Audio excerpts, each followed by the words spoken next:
Il est mort depuis aujourd'hui et j'ai eu envie de lui rendre hommage dans cette vidéo. Oui, je parle évidemment de celui qui a rythmé une génération entière de gamins en manque de liberté, d'échange et d'amour. Je parle bien sûr de Skyblog. Évidemment, pour les plus jeunes d'entre vous, à l'heure où Facebook est rempli de papas et mamans énervés postant des avis politiques clivants, agrémentés de fautes d'orthographe, mais surtout de mauvais goût, il n'est pas évident de s'imaginer le bordel qu'a créé un site comme celui-ci dans les années 2000. Mais avant tout, il faudra remonter dans un temps que les moins de 20 ans ne peuvent pas connaître.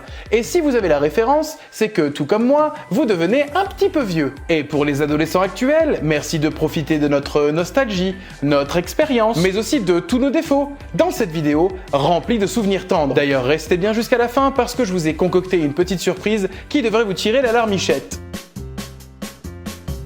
17 décembre 2002, il y a donc 21 ans. Les francophones découvrent avec enthousiasme l'un des premiers réseaux sociaux sous le nom de Skyblog. Même si le concept n'est pas révolutionnaire à cette époque, il est cependant en avance de 2 ans sur le géant Facebook et 1 an avant le regretté MySpace. Ouais, je sais, je te sors des noms que tu n'as soit jamais entendus, soit pas entendus depuis plus de 15 ans. La génération Y est pourtant très habituée à la messagerie instantanée qui a envahi les foyers depuis quelques années. Vous l'avez bien reconnu avec le son en arrière-plan, je parle bien d'MSN. Et je tiens à préciser que j'étais énormément accro à MSN et que quand ils ont fermé les serveurs, ça m'a brisé le cœur. D'ailleurs, si un jour tu veux que j'en parle, dis-le moi dans les commentaires. Cependant, bien que l'outil de messagerie soit une ouverture sur le monde et le premier pas dans le voyeurisme interplanétaire, il n'y a pas ou très peu de moyens de partager des photos de toi ou de tes amis. Mais pire encore, les sites de rencontres sont majoritairement anonymes et sans photos. Ah non, mais aujourd'hui si t'as un doute, tu swipes à gauche, hein. Mais à l'époque, rares étaient les occasions de savoir si ta dulcinée était jolie. Et d'ailleurs, rares étaient l'occasion de savoir si ta dulcinée était une dulcinée. T'étais obligé de taper 3 lettres obligatoires afin de savoir si tu voulais converser avec un inconnu. Et tu vas me demander quelles étaient ces 3 lettres? ASV. Âge, sexe, ville. J'aimerais bien voir la tronche de ce truc en 2023. Il était donc temps de donner de la liberté à ces jeunes qui réclamaient leur jardin secret. Et c'est ce que proposera la chaîne de radio à cette bande de racailles que nous étions avec un slogan simple mais efficace. Ici, t'es libre. Et c'était vrai.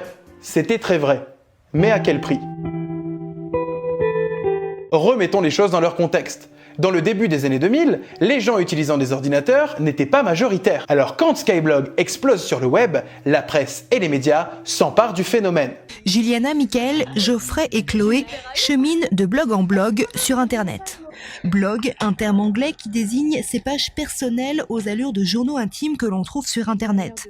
Un mode d'expression dont les ados se sont emparés, guidés par une radio qui leur est destinée. Une manière de plus de ridiculiser la nouvelle génération, mais aussi de faire flipper un peu les parents avec l'outil. On a réalisé qu'il pouvait y avoir de l'irrespect, qu'il pouvait y avoir des atteintes à la personne sans intention volontaire de le donner. Mais nous montre aussi que les prédateurs n'attendaient qu'une porte sur le virtuel afin de pouvoir agrandir leur tableau de chasse. Je n'ai rien fait d'autre que de me créer un pseudo. Mon pseudo était Lolita 13 ans. Reportage qui a le mérite de créer l'un des plus gros mèmes de l'époque grâce à cette phrase « Coucou, tu veux voir ma bite ?» Mais pour moi et mes amis, cet endroit était un endroit de partage, d'échange, d'amitié, d'amour et même tout son contraire. C'est pourquoi à travers cette vidéo, je voulais remercier Skyrock qui nous avait offert à l'époque un terrain de jeu si intéressant. Et c'est avec une grande nostalgie que je dis au revoir à une énorme partie de notre adolescence en commun, en gardant près de notre cœur une certaine mélancolie d'un âge passé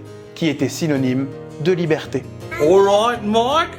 Fucking peace, bro. So, I am now in my own house.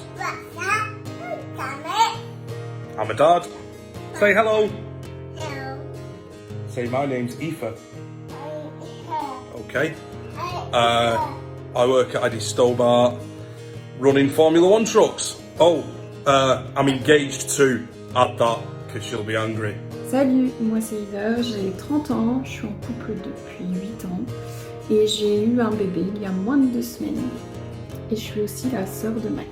And yes, I can still play Wonderwall on the guitar.